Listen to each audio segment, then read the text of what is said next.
85e minute. Le Real Madrid est mené 2-0. Le match semble déjà plié. Les joueurs de Wolfsburg fêtent, convaincus d'avoir fait le plus dur. Mais à la 64e minute, tout bascule. 76 minutes. Ronaldo réduit le score, 1-2. 79 minutes, Ronaldo égalise, 2-2. 3 minutes seulement après le premier but, le Real revient déjà dans la partie. Et à partir de là, l'atmosphère change. Les doutes s'installent chez l'adversaire. Les supporters sentent que quelque chose d'énorme est en train de se produire. 85 minutes. Ronaldo marque le but de la victoire, 3-2. 3 buts en 8 minutes. Une remontada qui semble impossible. Wolfsburg s'effondre. Le stade explose. On appelle ça la magie du Bernabéu. Certains parlent de forces invisibles, de destin, presque de surnaturel. Mais aujourd'hui, on va déconstruire ce mythe. Parce que le vrai mystère du Real Madrid n'a rien de magique.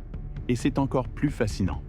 Je suis Mr. Wolf et aujourd'hui, on enquête sur la machine psychologique la plus redoutable du football mondial. Depuis des décennies, une légende circule dans le monde du football. Le Santiago Bernabéu ne serait pas un simple stade. Ce serait un lieu différent, où les lois du sport ne s'appliqueraient pas tout à fait normalement. Sur les réseaux sociaux, dans les médias, on lit régulièrement « La magie du Bernabéu a encore frappé ». Des forces invisibles protègent le Real, le destin du Real Madrid. Et honnêtement, on comprend pourquoi ces expressions existent, parce que les chiffres sont hallucinants. Depuis les années 1950, le Real Madrid a réalisé des dizaines de remontadas historiques. Pas une, pas deux, des dizaines. 1956, 1986, 2014, 2017, 2022. Peu importe l'époque, peu importe les joueurs, le schéma se répète. Match perdu à la 80e. Égalisation, victoire. Comme si un script invisible était à l'œuvre. Alors, magie? Surnaturel? Destin écrit dans les étoiles? Spoiler, non. Mais la vérité est bien plus intéressante. Oublie la magie.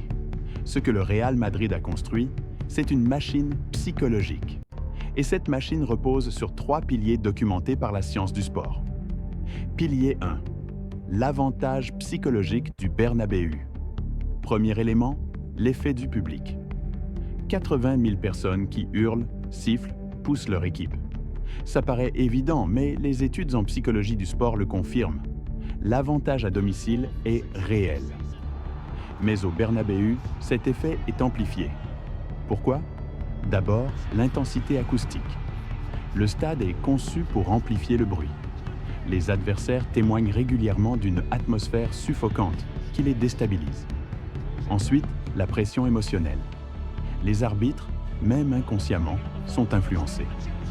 Des analyses statistiques montrent plus de temps additionnel, plus de décisions favorables au Real à domicile. Et enfin, l'effet miroir. Les joueurs du Real savent que leur public attend l'impossible. Alors ils le tentent. Les adversaires savent que des remontadas ont déjà eu lieu ici. Alors ils doutent. Ce n'est pas de la magie. C'est de la psychologie de masse. Pilier 2. La culture de la remontada. Deuxième pilier, la mémoire collective. Au Real Madrid, il existe un ADN culturel transmis de génération en génération. Les jeunes recrues entendent les anciennes histoires. Ils visionnent les remontadas historiques. Ils intègrent le mantra. Ici, le match n'est jamais fini. Tu restes agressif, même à 0-2. À l'inverse, les adversaires connaissent cette réputation. Et à la 80e minute, menant 2-0, un doute s'installe. Et si ça nous arrivait aussi? Ce doute suffit. Une hésitation, une passe ratée, un but encaissé. Et là, c'est l'effondrement mental. Les études sur la psychologie de la pression montrent que gérer un avantage est plus difficile mentalement que de courir après le score. Le Real exploite cette faille, systématiquement. Pilier 3. La sélection institutionnelle. troisième pilier, l'exigence du club. Le Real Madrid n'est pas un club pour tout le monde. La pression y est écrasante. Les attentes, immenses.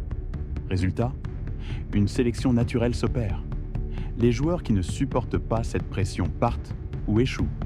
Ceux qui prospèrent deviennent des légendes. Ce n'est pas du hasard. C'est une stratégie institutionnelle. Depuis Florentino Pérez, le club maintient une structure organisationnelle ultra exigeante. Recrutement de talents mentalement solides, gestion de crise efficace, culture de victoire constamment réaffirmée. Le mystère du Real, c'est qu'il a industrialisé la résilience. Alors, déconstruisons les mythes une fois pour toutes. Mythe 1. Le Real ne perd jamais au Bernabéu. Faux. Il a connu des défaites historiques. Mais ces défaites sont oubliées, car les remontadas marquent plus les mémoires. Mythe 2. Une force surnaturelle protège le club. Faux. Il n'existe aucune preuve de phénomène inexpliqué. Ce sont des mécanismes psychologiques et institutionnels documentés. Mythe 3. C'est juste de la chance. Faux. Quand un phénomène se répète sur 70 ans, avec des joueurs différents, ce n'est plus de la chance. C'est un système. La vérité ? Le Real Madrid a compris avant tout le monde que le football de très haut niveau se joue dans la tête. Ils ont construit un environnement qui maximise leur force mentale et exploite les faiblesses psychologiques adverses. Ce n'est pas de la magie, c'est de l'ingénierie humaine. Alors, le mystère du Real Madrid ? Il n'y en a pas. Ou plutôt, le mystère, c'est qu'on cherche encore du surnaturel là où il n'y a que de l'excellence systémique. Un stade qui intimide, une culture qui inspire, une institution qui sélectionne. Le Bernabéu n'est pas hanté, il est optimisé. Les remontadas ne sont pas du destin. Elles sont le produit d'une mentalité forgée sur des décennies. Et peut-être que c'est ça le vrai mystère. Comment un club a réussi à transformer la psychologie collective en avantage compétitif. Parce qu'au final, ce que les fans appellent magie, les scientifiques l'appellent effet Pygmalion. Ce que les médias appellent la réalité est souvent plus fascinante que la légende. Je suis Mr. Wolf. Et ici, on ne croit pas aux contes de fées. On cherche la vérité.